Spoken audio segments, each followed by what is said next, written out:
বৈষম্য বিরোধী ছাত্র আন্দোলন চলাকালে পুলিশের গুলিতে মারা যান শত শত শিক্ষার্থী ও সাধারণ মানুষ। আন্দোলনে শিক্ষার্থীদের তাজা রক্তেও মন ভেজেনি ফ্যাসিস্ট হাসিনার।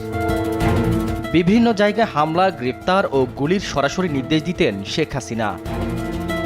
এমনই একটি কল রেকর্ড এখন দেশ টিভির হাতে, যেখানে দেখা যায় ছাত্র আন্দোলনকে ঘিরে তৎকালীন স্বরাষ্ট্রমন্ত্রী আসাদুজ্জামান খান কামালকে পুলিশ দিয়ে ছাত্র জনতার মিছিলে গুলির নির্দেশ দেন শেখ হাসিনা। সেই নির্দেশনার কথা ফোন কল দিয়ে জানান শেখ হাসিনার ব্যক্তিগত সহকারী।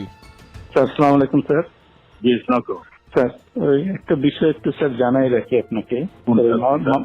মাননীয় প্রধানমন্ত্রী এখন একটা বিষয় আপনাকে জানাইতে বলছেন sir.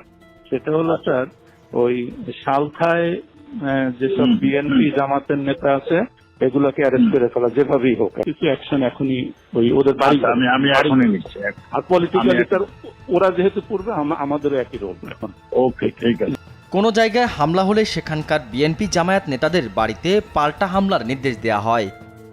From your intelligence source যে এরপরে যদি কোনো AC land office, UNO office, থানা বা এই জাতীয় কোনো আক্রমণ হয় তাহলে বিএনপি জামাত এবং হেফাজতের ওই নেতাদের বাড়িতে আক্রমণ হবে। কোনো ভূমি অফিসে আগুন দিলে যেন সেখানকার হেফাজত ও বিএনপি জামায়াতের নেতাদের জমির রেকর্ড না দিয়ে সেই জমি দখল করার নির্দেশও দেওয়া হয় স্বৈরাচারের স্বরাষ্ট্রমন্ত্রী কামালকে। যে সকল ভূমি অফিসে জমির রেজিস্ট্রি, দলিলপত্র যেগুলা এই হেফাজত জামাত নষ্ট করবে, একইভাবে তারা কিন্তু ওই তাদের জমি জমা আর পাবে না। জমি জমা হিসাব, দলিলপত্র তারা পাবে না বা রেকর্ডপত্র আমরা আর দেব না।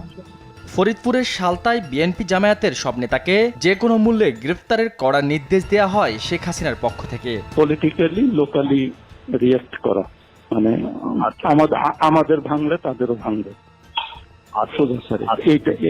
এইগুলো আর স্যার ওই একইভাবে আপনাদের পলিটিক্যাল সোর্স এগুলো সব থেকে জানান। এই যে সালতায় যেভাবে হোক বেশ কিছু অ্যারেস্ট এখন হয়ে যায় বাড়ি। শুধু তাই নয়, কোন মামলায় কাকে গ্রেফতার করবে, কার নামে চার্জশিট তৈরি করবে সেই নির্দেশনাও বিনা বাক্যে মাথা পেতে নেন সাবেক স্বরাষ্ট্রমন্ত্রী কামাল।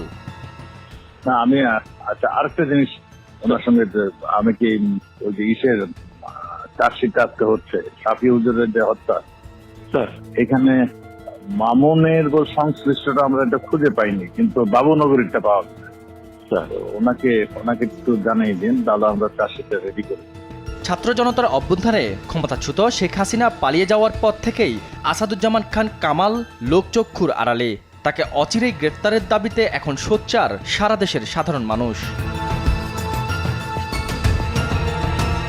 শাহাদাত নিশাত, দেশ টিভি, ঢাকা।